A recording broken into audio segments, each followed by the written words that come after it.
review tentang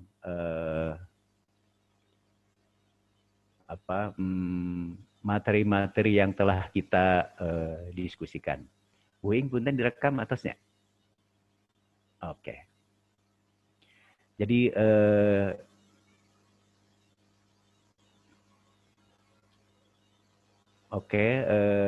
jelas nampaknya PowerPoint-nya?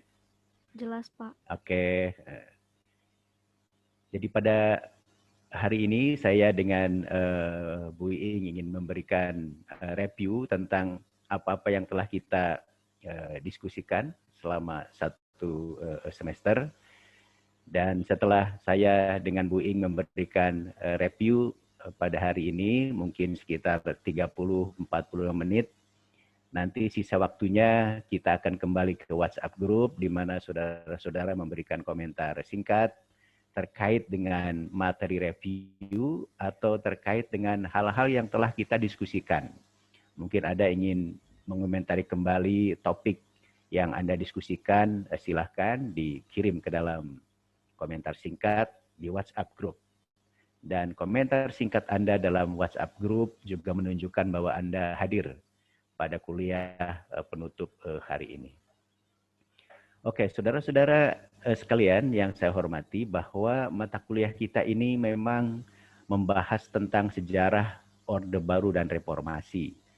Dari kurun waktu 1966 hingga sekarang, hingga zaman reformasi ini. Dan seperti telah kita diskusikan dan saya dengan Bu Ing menyampaikan sejak awal perkuliahan bahwa banyak sekali peristiwa yang terjadi pada masa Orde Baru dan reformasi, tentu tidak bisa saya highlight semuanya. Yang ingin saya lakukan adalah secara umum saja apa-apa yang penting selama Orde Baru dan reformasi, karena secara detailnya telah Anda diskusikan melalui WhatsApp group dan juga telah dikomentari oleh para mahasiswa yang lainnya. Seperti kita ketahui bahwa untuk bisa memahami sejarah Orde Baru dan reformasi, terutama pada masa-masa awal sejarah Orde Baru, kita harus membahas peristiwa-peristiwa yang dalam slide saya berwarna hijau ini, ya. Jadi kita harus melihat secara umum pertarungan segitiga triangle struggle pada tahun 60-an, terutama antara Angkatan Darat, TNI Angkatan Darat dengan PKI, di mana Presiden Soekarno berdiri di tengah-tengahnya. Itulah situasi politik tahun 60-an, dan itu pula yang nanti akan mengakhiri sistem pemerintahan demokrasi terpimpin di bawah kepemimpinan Presiden Soekarno dan mulai bangkitnya pemerintahan Orde Baru di bawah pimpinan Jenderal Soeharto. Pertarungan segitiga sendiri telah menjadi pengetahuan umum yang merupakan prolog dan epilog daripada peristiwa G30S 1965, Gerakan 30 September 1965. Jadi bagi para mahasiswa sejarah umumnya dan kita, tentu sudah sangat paham kalau selama ini ada pertanyaan besar, siapa sebenarnya aktor-aktor utama, pelaku utama atau dalang dari peristiwa G30S ini, kita dengan mudah menyebutnya triangle struggle ini. Tiga pelaku utama ini masing-masing bermain, masing-masing saling bertarung, dan dalam pertarungan segitiga itu kemenangan diraih oleh TNI Angkatan Darat.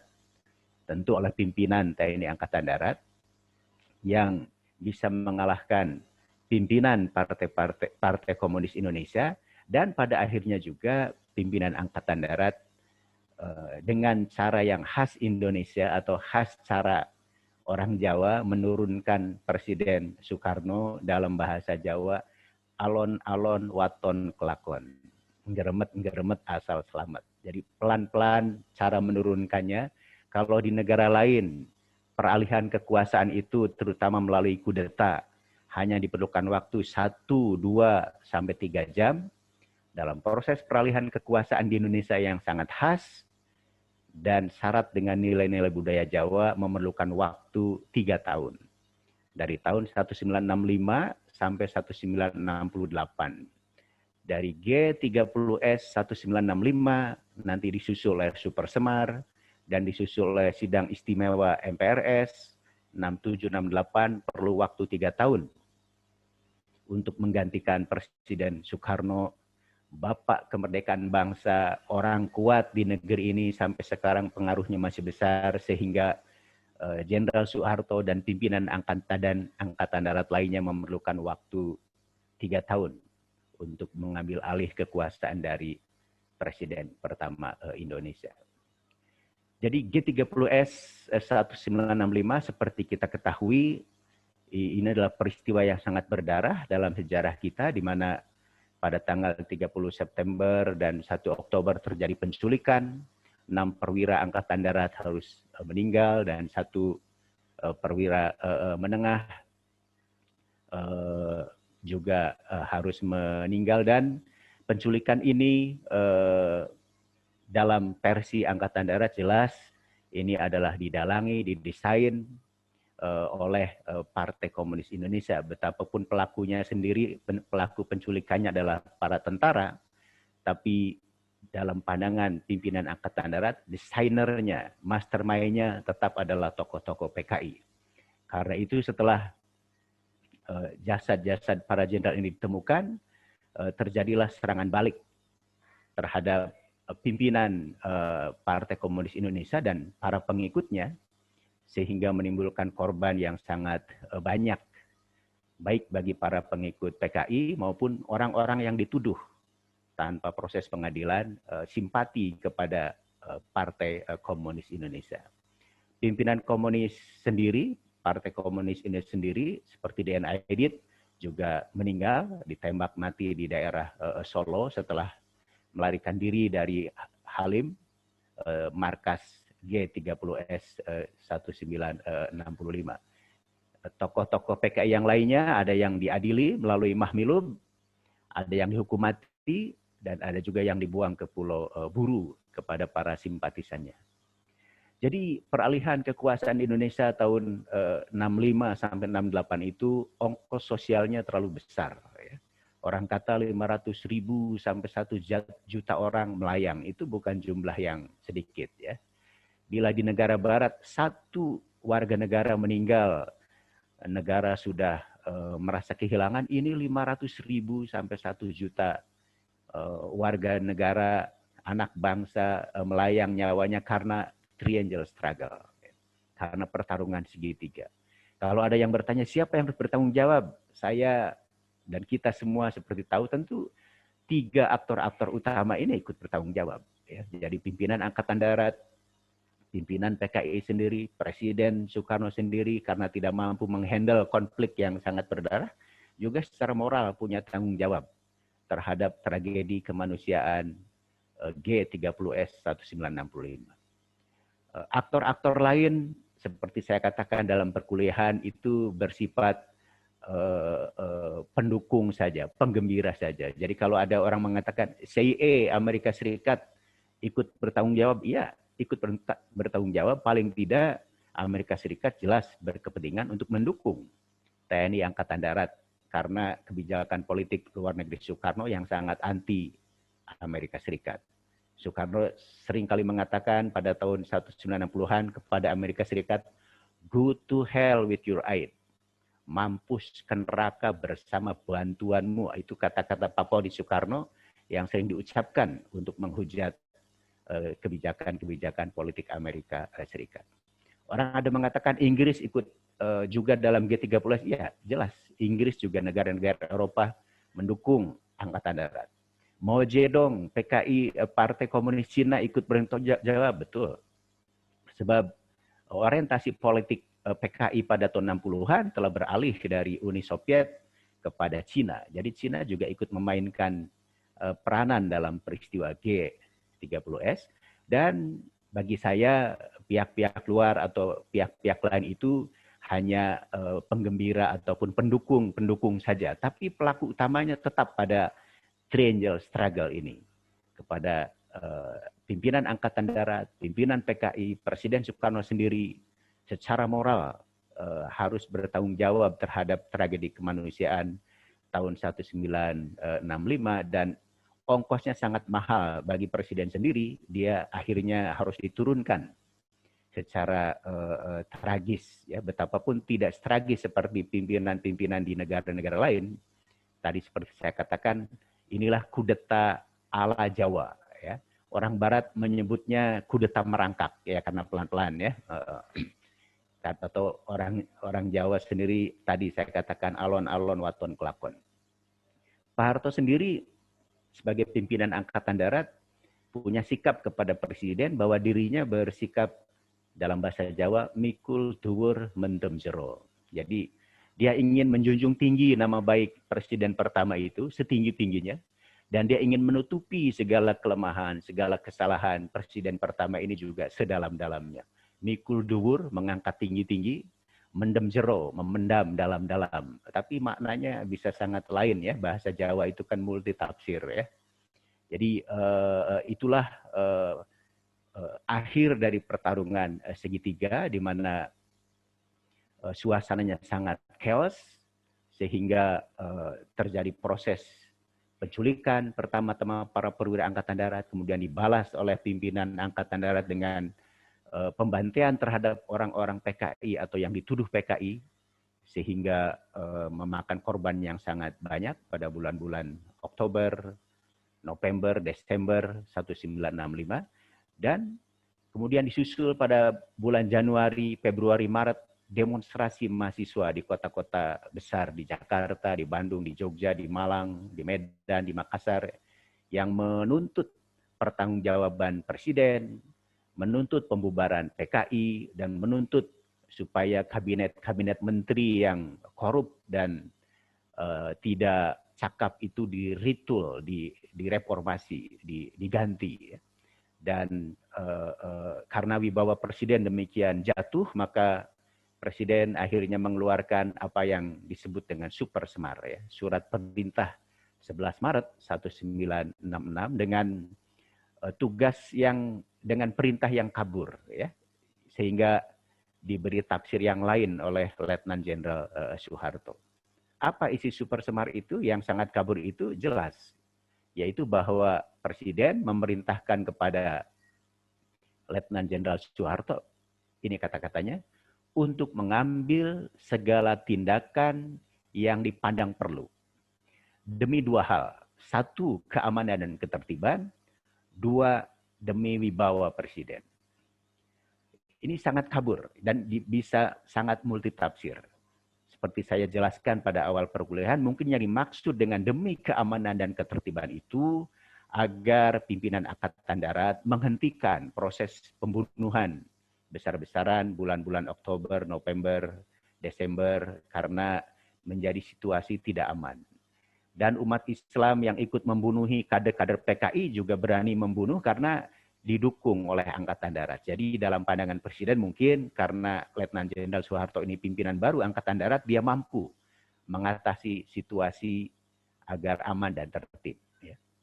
Kemudian demi wibawa presiden, ini juga erat kaitannya dengan demo-demo mahasiswa pada bulan Januari, Februari, Maret. Seperti kita ketahui kalau mahasiswa demo, ya tentu sindiran-sindirannya, hujatan-hujatannya sangat menyakitkan. Dan presiden, menteri-menteri, Presiden Soekarno, menteri-menterinya pada waktu itu menjadi sasaran olok-olok mahasiswa, sasaran sindiran mahasiswa. Untuk pertama kalinya dalam sejarah Indonesia modern keluar kata-kata menteri goblok. Jadi bayangkan kalau Anda sekarang mengatakan dosen goblok, saya juga marah, ya. Ini menteri dikatakan sambil nyanyi-nyanyi mahasiswa itu, ya. Menteri goblok, menteri tukang kawin, presiden bandot tua dan sebagainya. Istri Soekarno, Ibu Hartini, juga rumahnya di Istana Bogor dicoret-coret sebagai lonte agung. Lonte dalam bahasa Jawa itu artinya bondon, ya. Atau wanita yang kurang baik. Tentu itu penghinaan yang sangat luar biasa kepada presiden, kepada menteri-menterinya. Menteri kesayangannya Subandrio, menteri luar negeri yang sangat disayangi, diberi gelar, diolok-olok, dihina sebagai Haji Peking, ya, Subandrio, Haji Peking, bahkan anjing Peking, dan sebagainya. Peking adalah Beijing, ibu kota Cina. Jadi, wibawa presiden jatuh, karena demo mahasiswa, dan dalam pandangan Presiden, mahasiswa berani demo seperti itu juga karena didukung oleh Angkatan Darat. Jadi jelas bagi Presiden, dalam pandangan Presiden, Letnan Jenderal Soeharto akan mampu mengamankan demo mahasiswa agar sopan, agar tidak menghina Presiden.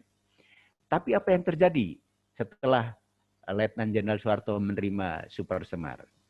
Bagi Letnan Jenderal Soeharto, faktor ketidakamanan dan kestabilan itu terletak pada PKI.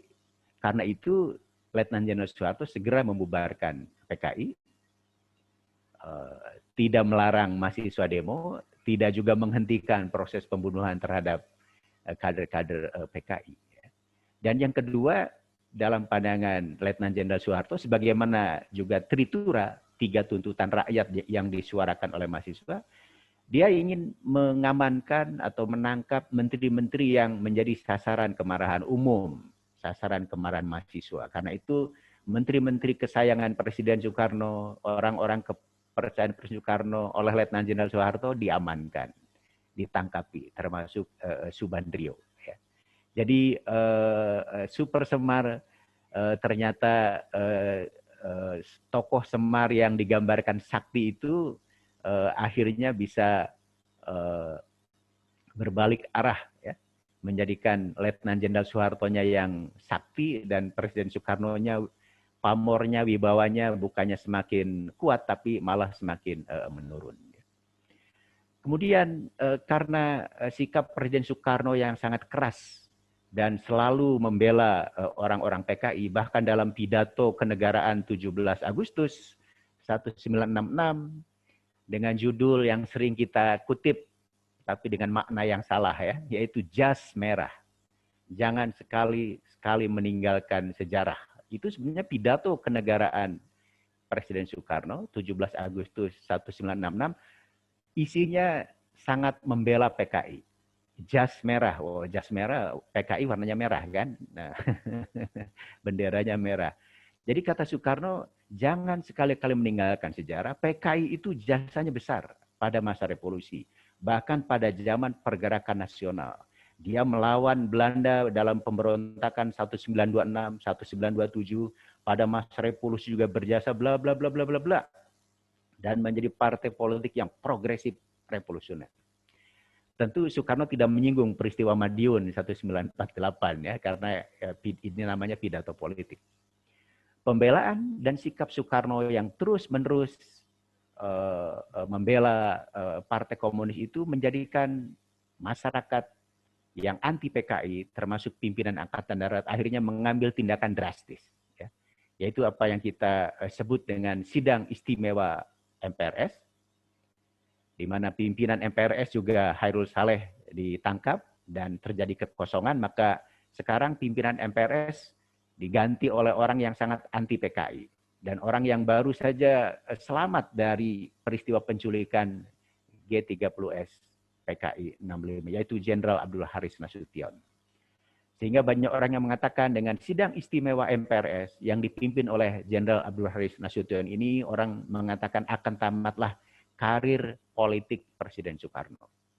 Karena ketika sidang istimewa MPRS itu, pimpinan MPRS meminta Soekarno mempertanggungjawabkan 3 hal yang sangat susah dipertanggungjawabkan dan tidak bisa dijawab oleh Presiden.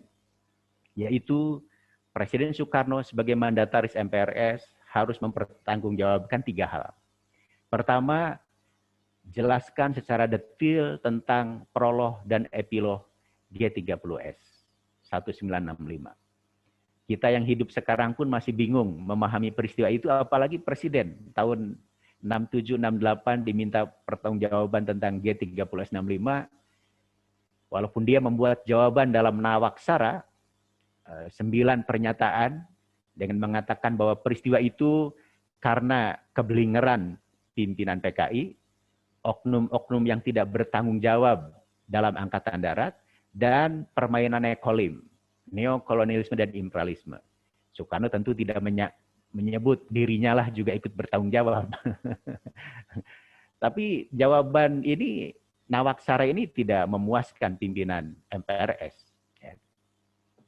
Yang kedua, ini juga sangat tidak mungkin dijawab oleh Soekarno. Pimpinan MPRS minta Presiden bertanggung jawab terhadap krisis ekonomi. Sehingga inflasi sampai 650%. Harga bensin naik, harga beras naik, mata uang rupiah terhadap dolar tidak bisa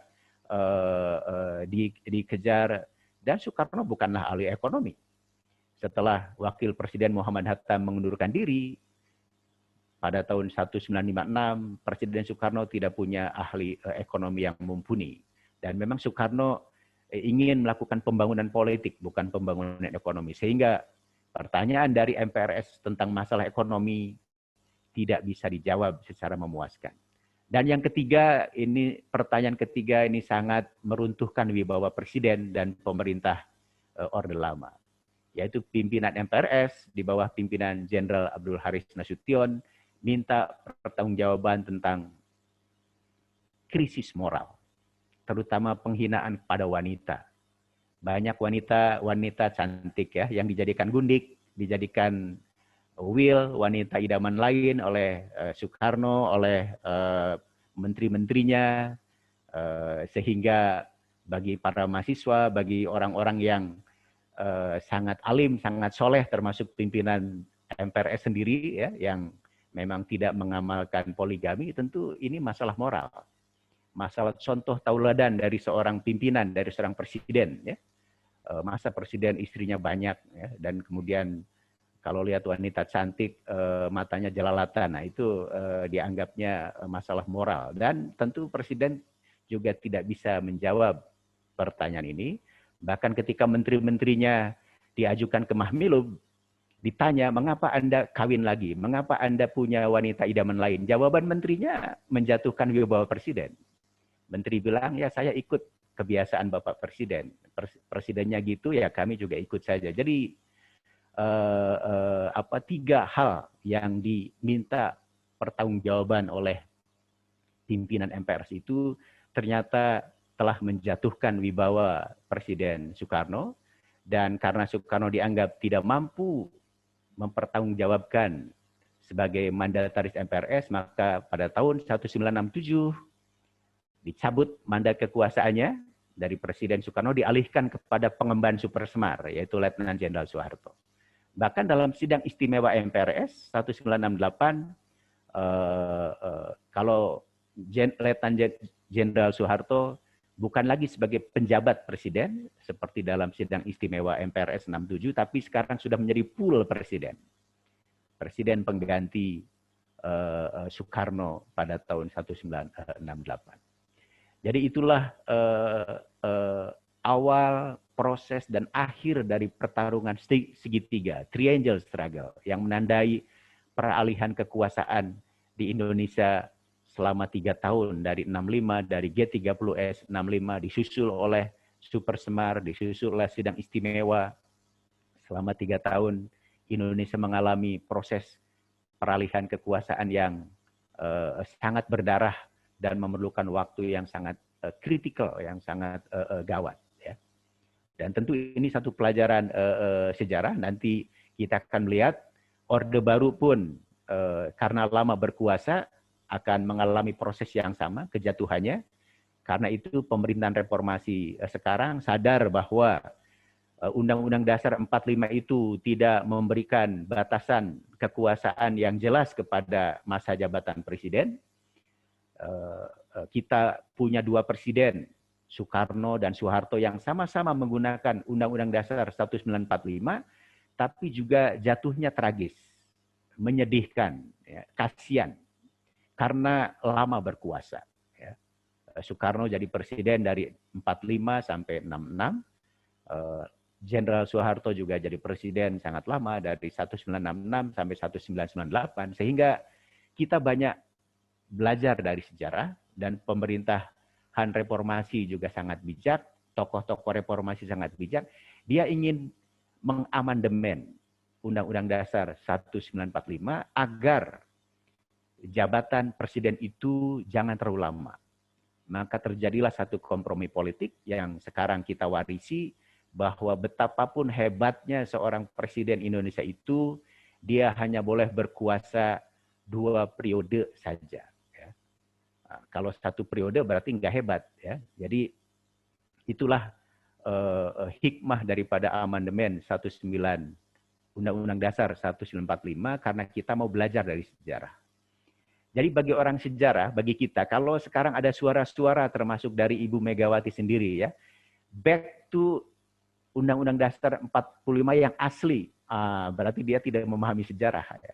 Kalau kembali kepada Undang-Undang Dasar 45 yang asli, bukan hasil amandemen, berarti jabatan presiden itu nggak ada waktunya. Nanti kayak Soekarno dinyatakan oleh MPRS jadi presiden seumur hidup, ya. Atau seperti Jenderal Soeharto, presiden tukang kredit karena nyicil 5 tahun, 5 tahun, 5 tahun, lama juga 32 tahun. Jadi sebenarnya amandemen Undang-Undang Dasar 1945 adalah suara zaman, ya, yang menginginkan bapak-bapak bangsa, pemimpin bangsa ini tidak jatuh secara tragis nasibnya. Jadi kita menyaksikan setelah reformasi presiden-presiden kita, terutama hasil amandemen, walaupun tidak jadi presiden tapi cukup elegan. Jadi SBY setelah tidak jadi presiden masih tetap dihargai sebagai presiden. Mungkin Jokowi juga. Jadi peralihan kekuasaan yang damai yang menyebabkan presiden Indonesia marwahnya tetap terjaga itu adalah pembatasan terhadap jabatan presiden agar jangan terus-menerus berkuasa, dan itulah hasil dari amandemen Undang-Undang Dasar 1945. Oke, itulah slide yang pertama yang membahas tentang pertarungan segitiga, dan sekarang kita akan melihat bahwa setelah Orde Baru di bawah pimpinan Jenderal Soeharto berkuasa, tentu pemerintahan yang baru ini menghadapi banyak masalah sosial, banyak masalah politik, banyak peristiwa yang mengikuti dan menjadi satu dinamika politik tersendiri yang telah Anda bahas. Ya. Jadi memang sebagai satu pemerintahan baru, Jenderal Soeharto punya orientasi yang berlainan dengan Presiden Soekarno. Kalau Presiden Soekarno concern pada pembangunan politik, pada national and character building, bangga sebagai bangsa Indonesia, tapi rakyatnya hidup miskin, penampilan kan sering begitu ya, bahwa ekonominya morat-marit, itu nomor 2 lah. Tapi Jenderal Soeharto sebagai pimpinan Orde Baru, dia ingin melakukan pembangunan ekonomi dan tentu pembangunan politik di dalamnya. Karena itu pada masa Orde Baru lah sebenarnya proses pembangunan ekonomi secara sistematis, secara terencana, termasuk juga proses modernisasi masyarakat Indonesia mulai dilaksanakan. Jadi Indonesia mengalami kemajuan secara pesat, pertumbuhan ekonomi secara baik, menjadi negara modern dalam bentuknya sekarang itu dimulai pada masa pemerintahan Orde Baru. Sejak masa revolusi sampai akhir pemerintahan Presiden Soekarno, ekonomi kita morat-marit, betapapun kita bangga sebagai bangsa Indonesia dari Sabang sampai Merauke menjadi bangsa besar yang bersatu. Itu jasa Presiden Soekarno, tidak boleh kita pungkiri. Tapi ekonominya mandek, ekonominya mengalami inflasi yang sangat tinggi.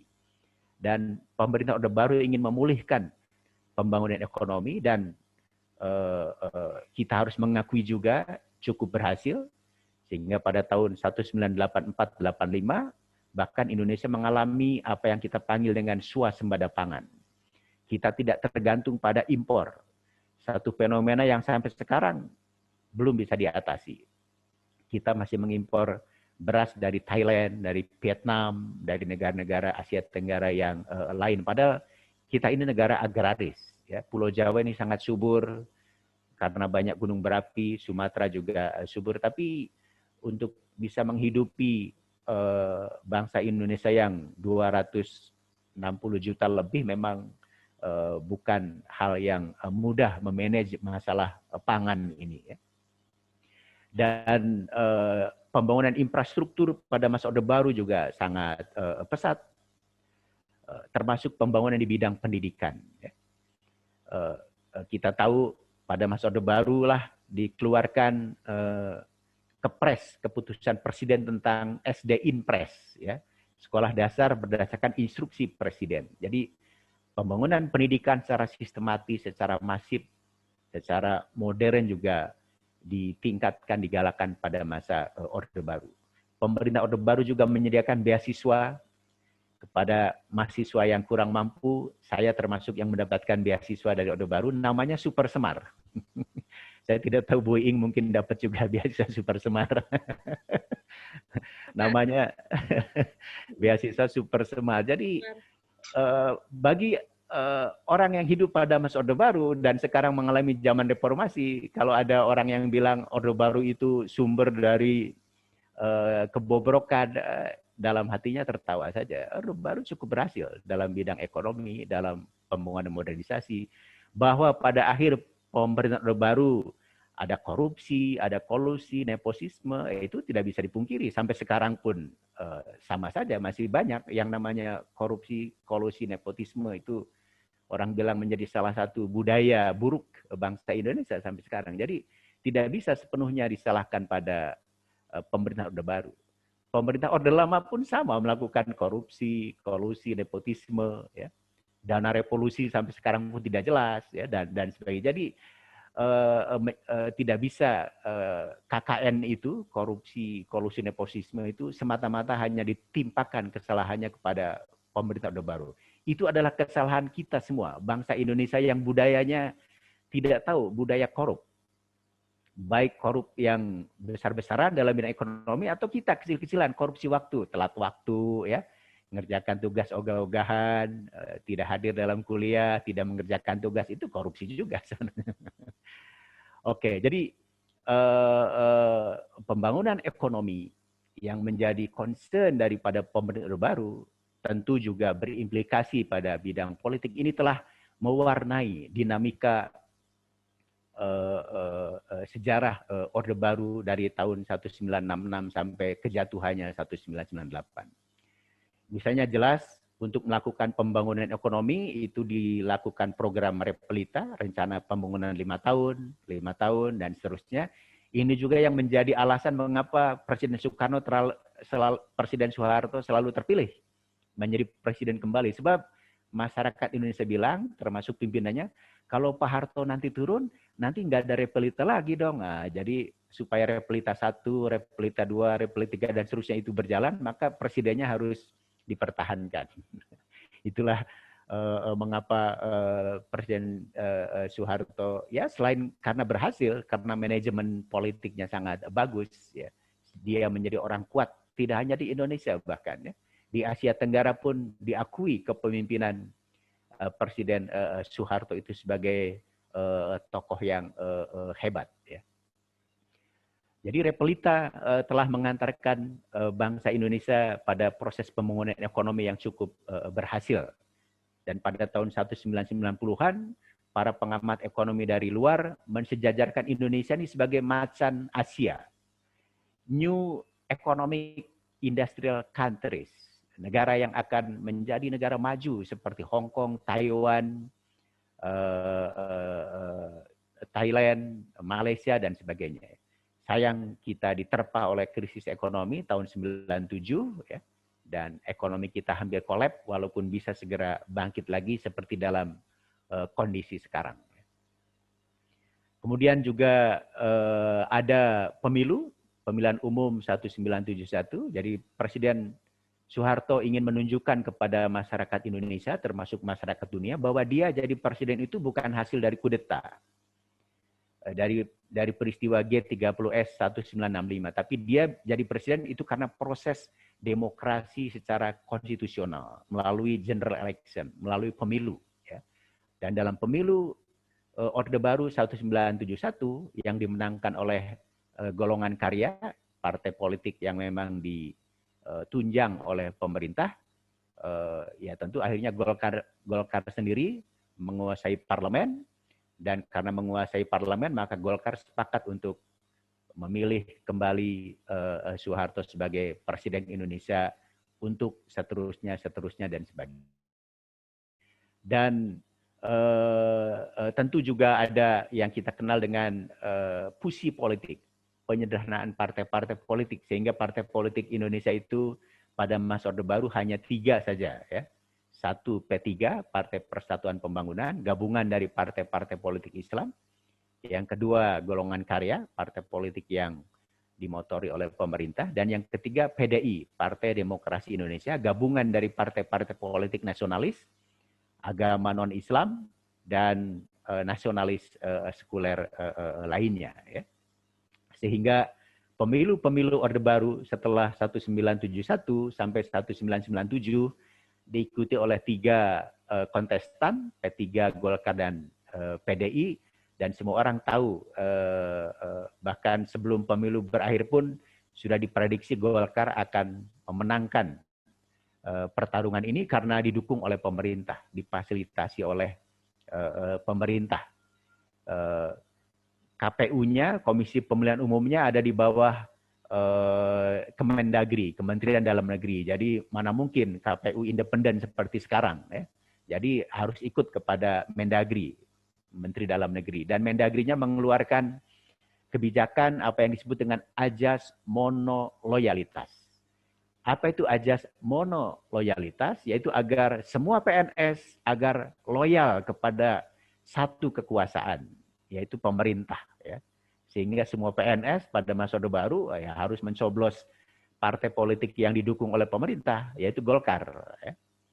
Jadi beda dengan sekarang. Kalau sekarang walaupun pemerintah bilang kebijakan A, PNS-nya banyak yang bilang B. Ya. Dulu Orde Baru sangat tunduk kepada kebijakan pemerintah, dan ajas monoloyalitas ini menjadi salah satu faktor kemenangan Golkar dalam pemilu Orde Baru 77, 82, 87, 92, dan 97. Di samping tentu karena Golkar didukung oleh tentara, didukung oleh TNI AD, oleh tentara Angkatan Darat, dan tentu oleh pemerintah. Ya. Presiden sendiri selama Orde Baru bertindak sebagai Ketua Dewan Pembina Golkar. Jadi walaupun Golkar itu ada ketua umumnya, ada di atas ketua umum itu namanya Dewan Pembina. Dan itu adalah Presiden Soeharto sendiri. Jadi mana mungkin ketua umum Golkar melawan mbahnya ketua umum. Jadi itulah kisah tentang pemilu Orde Baru dari 71 sampai 97. Selama perjalanan sejarah Orde Baru juga mengalami peristiwa Malari. Ini adalah sebenarnya konflik internal di antara pimpinan Angkatan Darat, terutama antara divisi-divisi elit tentara di Jawa, dari divisi Siliwangi, divisi Diponegoro, divisi Brawijaya di Jawa Timur. Kita tahu bahwa peristiwa Malari adalah merupakan konflik internal antara pimpinan-pimpinan Angkatan Darat, misalnya antara Jenderal Sumitro dari Brawijaya, Jawa Timur, dengan Letnan Jenderal Ari Murtopo dari divisi Diponegoro, Jawa Tengah, dan orang kesayangan Presiden Soeharto. Dan juga pimpinan divisi Siliwangi, Letnan Jenderal HR Darsono.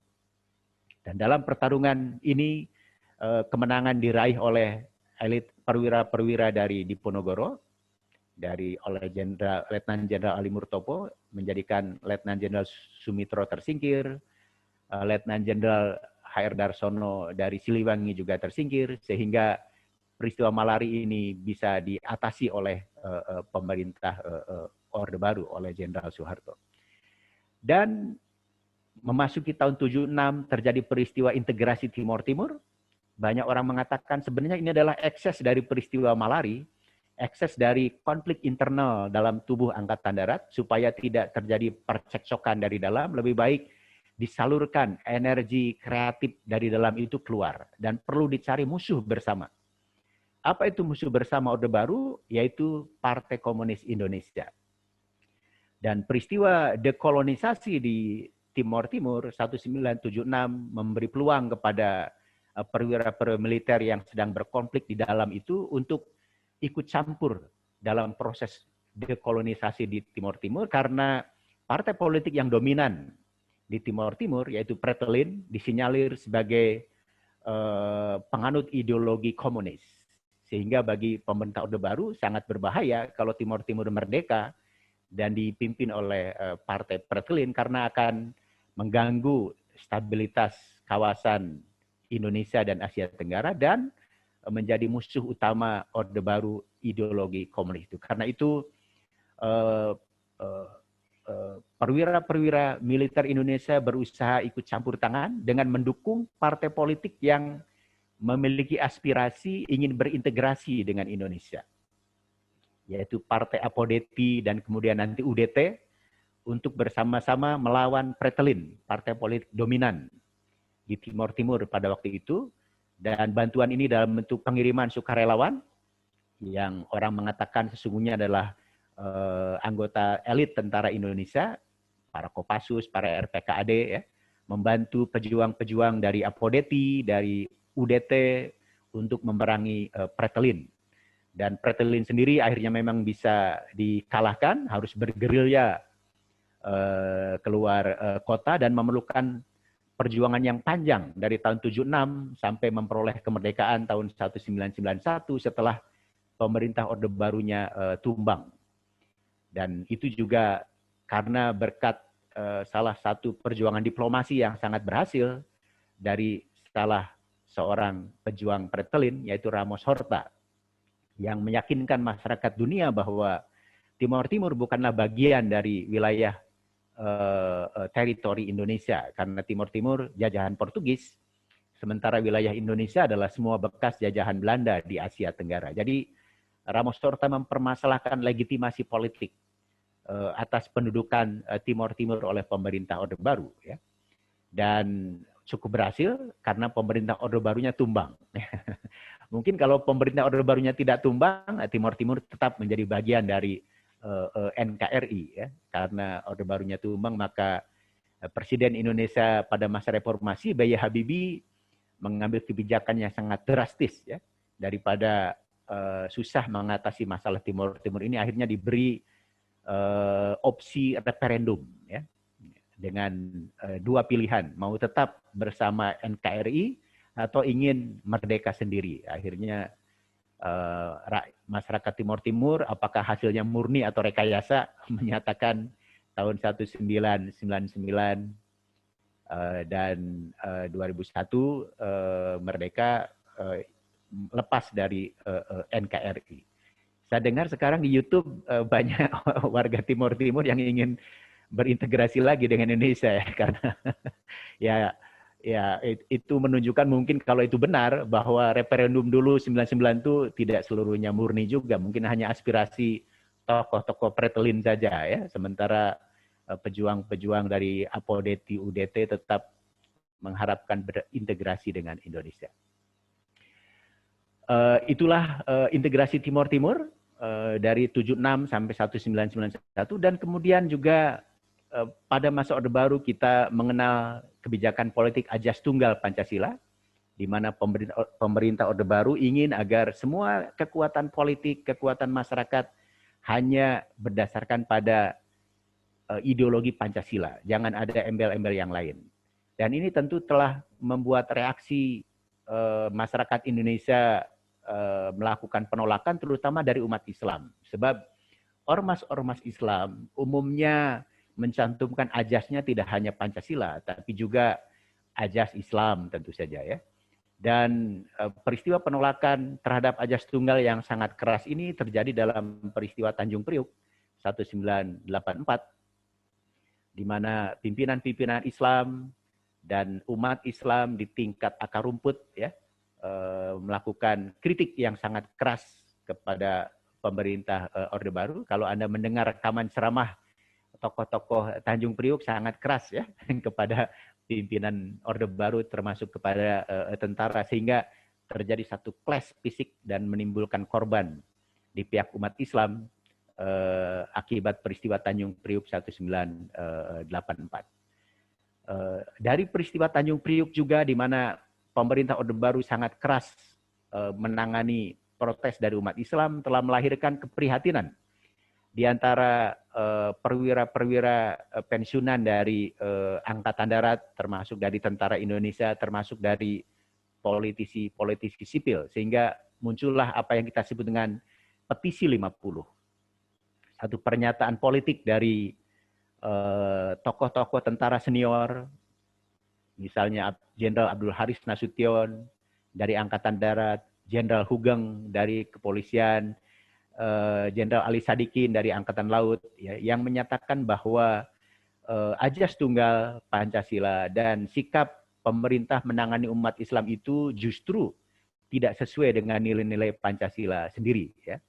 Dan kritik dari anggota petisi 50 ini cukup merepotkan pemerintah Orde Baru juga, sehingga pemerintah Orde Baru akhirnya pada tahun 1990-an mulai mengubah sikap, tidak lagi bersifat represif terhadap umat Islam, memusuhi umat Islam, tapi mulai melakukan politik akomodasi terhadap umat Islam, merangkul kekuatan-kekuatan politik umat Islam pada tahun 1990-an, yaitu apa yang kita kenal dengan mensponsori berdirinya ICMI, Ikatan Cendekiawan Muslim Indonesia, di mana ketua umumnya adalah menteri kesayangan Presiden Soeharto sendiri, yaitu Profesor Dr. Harudin Yusuf Habibie yang nanti akan menjadi presiden pengganti Jenderal Soeharto. Jadi politik akomodasi umat Islam ini tentu tidak hanya berupa dukungan kepada ICMI, tapi juga untuk pertama kalinya dalam sejarah Indonesia modern, presiden kalau mau pidato di depan umum menggunakan salam secara Islam. Assalamualaikum warahmatullahi wabarakatuh. Jadi jangan Anda punya bayangan Assalamualaikum itu diucapkan sejak masa revolusi, enggak. Zaman Soekarno kalau mau pidato enggak pakai Assalamualaikum. Merdeka, Bung. Merdeka. Salamnya merdeka. Jadi, pada masa Presiden Soeharto lah, tahun 90-an itu pun, ya, presiden dan pejabat-pejabat penting sampai sekarang memulai pidato dengan salam secara Islam. Itu akibat dari politik akomodasi Islam tahun 90-an. Dan tentu juga Presiden Soeharto terkenal dengan presiden yang banyak mendirikan masjid yang dipanggil dengan Masjid Yayasan Amal Bakti Muslim Pancasila. Nah, dia Muslim tapi Pancasila, ya. Kalau Anda pergi kemana saja di kota-kota di Indonesia, ada Masjid Yayasan Amal Bakti Muslim Pancasila. Dan peranannya besar sebagai pusat dakwah bagi umat Islam, ya, satu bukti politik akomodasi sejarah Orde Baru terhadap Islam. Saya pernah pergi ke Wamena, kota pedalaman di Papua, ya. Ada Masjid Yayasan Amal Bakti Muslim Pancasila dan menjadi pusat ibadah dan dakwah umat Islam di Wamena. Saya bilang, ini kapan didirikan? Oh, lama Pak, 1968. Dalam rangka dakwah kepada masyarakat Papua, dan ternyata Papua banyak juga komunitas muslimnya, ya. Papua Barat, provinsi Papua Barat itu mungkin sekarang udah mau mayoritas muslim, ya. Di Wamena saja daerah pegunungan seperti Lembang yang pedalaman sudah banyak muslimnya. Saya berkunjung ke pesantren di Wamena, kiainya seorang Papua, anak Papua. Dan dia alumni S2 UIN Syarif Hidayatullah Jakarta, luar biasa, ya. Jadi politik akomodasi Islam pemerintah Orde Baru ikut berjasa juga dalam menyebarkan Islam secara damai ke wilayah-wilayah lain di Indonesia. Tapi bagaimanapun politik akomodasi Islam ini tidak menyurutkan sikap-sikap kritis masyarakat termasuk umat Islam sendiri, termasuk mahasiswa-mahasiswa baru Islam sendiri yang tahun 1990-an mulai tidak puas kepada kepemimpinan Orde Baru, ya. Lebih-lebih karena diterpa oleh krisis ekonomi tahun 1997, Indonesia hampir kolaps dan hampir banyak orang yang memprediksi akan terjadi satu proses balkanisasi, satu proses disintegrasi politik seperti yang dialami oleh negara Yugoslavia, negara anggota non-blok juga seperti Indonesia. Akhirnya terjadilah satu gerakan reformasi, ya, yaitu untuk mereformasi sistem politik, sistem ekonomi, sistem budaya di Indonesia yang dimotori oleh tentu saja tokoh-tokoh reformasi seperti Amin Rais, Gus Dur, ada Megawati, ada tokoh-tokoh yang lain. Tentu juga dimotori oleh para mahasiswa, seperti gerakan tahun 1966, gerakan 1998 pun mahasiswa ketika demo mengolok-olok presiden, menghina presiden sehingga wibawa presiden jatuh, dan Presiden Soeharto mau belajar juga dari sejarah. Ya, luar biasa. Dia tidak mau nasibnya setragis seperti Presiden Soekarno. Harus diturunkan secara paksa oleh MPRS. Akhirnya Presiden Soeharto menyatakan berhenti dari kekuasaan, dan dia serahkan tampuk kekuasaan presiden kepada wakilnya, yaitu Profesor Dr. Baharudin Yusuf Habibie. Jadi mulailah kita memasuki masa reformasi dari tahun 1998 sampai sekarang, dan kita memiliki jadi kalau dari tahun 45 sampai 98 kita hanya punya 2 presiden yang berkuasa sangat lama, Presiden Soekarno dan Presiden Soeharto. Dari reformasi 98 sampai sekarang kita punya berapa? 1, 2, 3, 5 ya, 5 presiden ya, dari B.J. Habibie dari 1998 sampai 99, kemudian digantikan oleh Abdurrahman Wahid atau Gus Dur dari 99 sampai 2002, Megawati Soekarno Putri dari 2002 sampai 2004, kemudian SBY, orang luar negeri nyebut Pak SBY itu SBY ya. Jadi Pak Susilo mengapa gitu. SBY 2004 sampai 2015, dan sekarang Presiden Joko Widodo dari 2015 sampai 2024.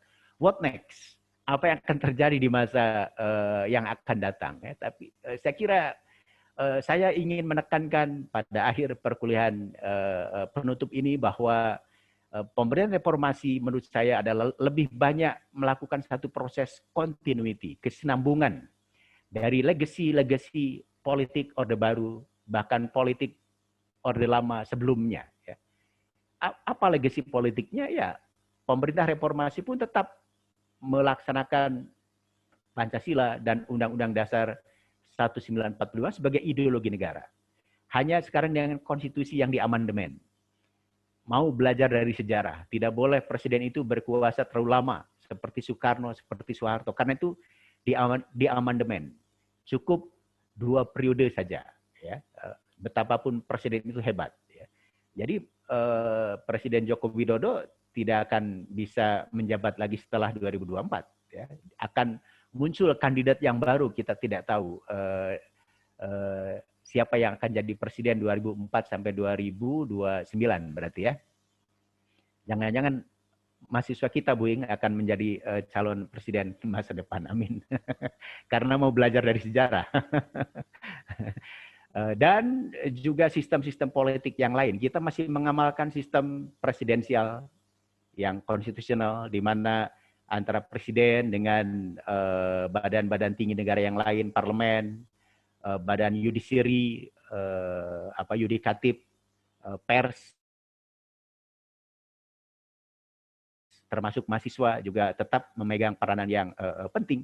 Dan menurut saya itulah gambaran politik kita di masa depan, bahwa kita lebih banyak sesungguhnya mewarisi atau mengembangkan, meneruskan legacy politik yang telah kita miliki sebagai bangsa Indonesia modern dari tahun 1945 sampai sekarang. Mungkin dalam konteks ini tepat juga pernyataan Presiden Soeharto tentang filosofi mikul dhuwur mendem jero itu ya. Jadi artinya apa yang baik kita warisi, kita teruskan. Apa yang buruk kita tinggalkan, kita pendam dalam-dalam, jangan diteruskan. Saya kira itulah perjalanan sejarah Orde Baru dan Reformasi dari tahun 1966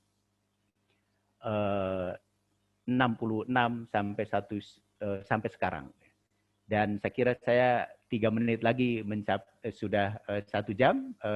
Itulah review saya dengan Bu Iing tentang sejarah Orde Baru, dan setelah ini kita akan kembali ke WhatsApp. Saya dan Bu Iing menunggu komentar-komentar singkat Anda, baik pada kuliah saya dan Bu Iing pada hari ini, ataupun Anda ingin menambahkan dari materi yang telah Anda diskusikan. Terima kasih. Demikian review saya. Assalamualaikum warahmatullahi wabarakatuh. Dan saya kembalikan kepada Bu Iing. Ya. Waalaikumsalam warahmatullahi wabarakatuh. Terima kasih kepada Pak Andi yang telah memberikan review yang singkat, padat, dan jelas. Perjalanan yang panjang, Orde Baru sampai Reformasi dibahas dalam waktu singkat, tapi sangat mundal, Pak Andi, sangat bermakna. Sayang sekali hanya sebentar, mungkin mahasiswa pun masih menunggu, masih betah sebetulnya ya dengan penjelasan Pak Andi yang sangat ahli di bidangnya, per Orde Baruan sampai Reformasi ya Pak. Saya selalu senang dengan paparan Pak Andi kalau di kelas. Biasanya kita sudah kangen mungkin dengan situasi kelas ya Pak ya. Biasanya menikmati setiap pertemuan ceramah dengan Pak Andi, tapi sekarang kita ya terbatas dengan kondisi seperti ini. Oke, terima kasih kepada para mahasiswa. Ketika ada pertanyaan tanggapan nanti akan kembali ke WAG ya Pak ya. Tanggapan ya, mungkin komentar ya atas apa yang sudah dipaparkan, review dari Pak Andi. Untuk itu saya cukupkan. Terima kasih. Bisa di-on-kan videonya, ini sebagai bukti dulu Pak. Akan saya dokumentasikan karena diminta berita acara dan dokumentasi perkuliahan secara daring.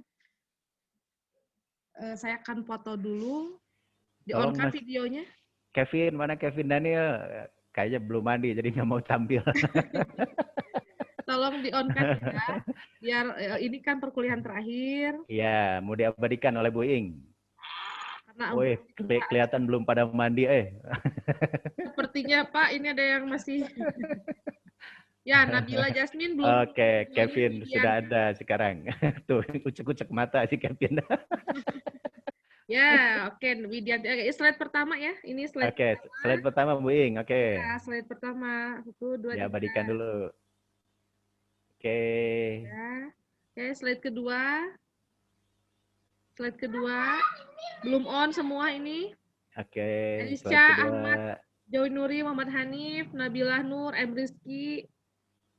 Ya, Vira, Rimba belum on. Ya, 1, 2, 3 saya potret untuk slide kedua. Iya. Oke. Sebentar saya print screen dulu. 1. Oke. Ini.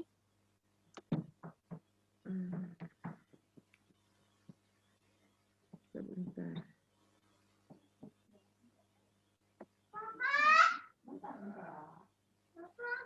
Ya. Ya, sudah. Karena perlu ini ada bukti perkuliahan ya, Pak. Terima kasih Bu Ing, terima kasih sudah mempersiapkan kuliah terakhir. Terima kasih kepada para mahasiswa dan saya dengan Bu Ing, mohon maaf kalau ada kata-kata yang kurang berkenan dan insya Allah kita jumpa lagi dalam UAS Bu Ing ya, ujian akhir semester yang jadwalnya mungkin akan segera dilirik. Terima kasih sudah bersama kami selama 1 semester, terima kasih atas kesabaran dan selalu rajin mengerjakan tugas-tugas dari saya dan Bu Ing. Ya. Terima kasih juga. Terima kasih Pak Andi, mahasiswa semuanya selalu sehat-sehat ya. Mudah-mudahan tahun depan bisa ketemu, tapi katanya Pak masih online kita kuliah kata Pak Wadek. Mungkin setahun ke depan masih online kita. Oke. Ya, saya undur diri. Saya end meeting. Atau ada kata-kata dari mahasiswa mau penutupan ke Bapak? Bentar, ada ucapan terima kasih dari mahasiswa juga. Oke, silakan perwakilan dari laki-laki dan dari perempuan. Laki-laki 1, perempuan 1. Ini mah langsung aja, ada ucapannya juga, ada lewat gambar. Dari Putri ya? Oke, Putri. Ya dari semuanya Bapak. Ya 1, 2, 3. Oke, terima kasih Pun. Terima kasih Pun. Terima kasih Pun. Ya, sama-sama. Bu Ing dipoto Bu Ing ya? Ya, Pak. Oke, ya. Oke. Saya kalau ketemu di jalan nggak kenal ini mahasiswa nih karena lewat online saja wajah-wajahnya ya. Aduh, kecuali Putri, Kevin, apalah. Yang lainnya siapa nih?